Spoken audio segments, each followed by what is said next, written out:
வணக்கம் நண்பர்களே. இன்று ஒரு புதிய பதிவு. டைனோசர்கள் பறவைகளாக மாறிய ரகசியம். ஒரு வியக்கத்தக்க வரலாறு. இன்று நாம் பார்க்கும் சாதாரண சிட்டுக்குருவியும் காகமும் கூட ஒரு காலத்தில் பூமியை ஆண்ட மாபெரும் டைனோசர்களின் நேரடி வாரிசுகள் என்பது உங்களுக்கு தெரியுமா? அந்த பரிணாம வளர்ச்சியின் ஆச்சரியமான உண்மைகள் இதோ. டி-ரெக்ஸ் மற்றும் பறவைகளுடனான நெருங்கிய தொடர்பு.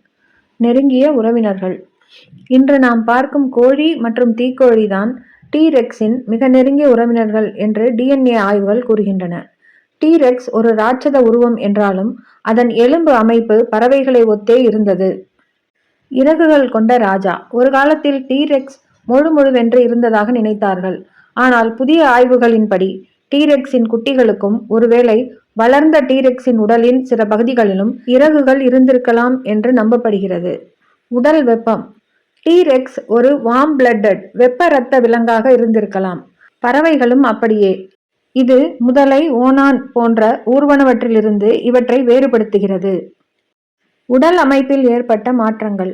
முன்னங்கால்களின் மர்மம். டி-ரெக்ஸுக்கு அதன் உடம்போடு ஒப்பிடும்போது கைகள் மிகச் சிறியதாக இருக்கும். பரிணாம வளர்ச்சியில் தேவையற்ற உறுப்புகள் சுருங்குவது இயல்பு. இதுவே காலப்போக்கில் பறவைகளிடம் இறக்கைகளாக உருமாறத் தொடங்கியது. தாடைகள் மற்றும் அலகுகள். டைனோசர்களின் கூர்மையான பற்கள் கொண்ட கனமான தாடைகள் மறைந்து எடை குறைந்த அலகுகளாக மாறின.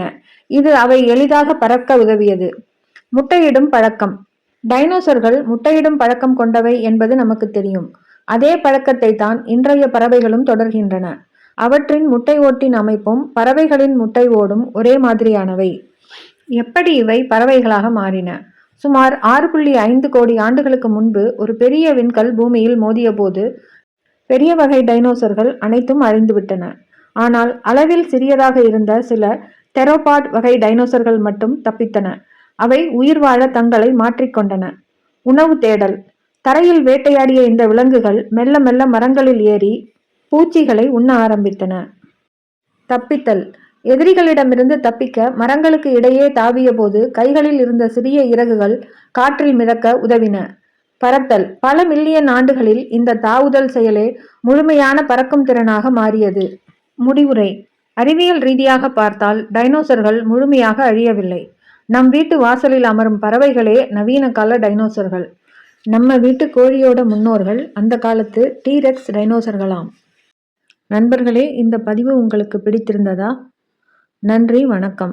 மீண்டும் அடுத்த பதிவில் சந்திப்போம்.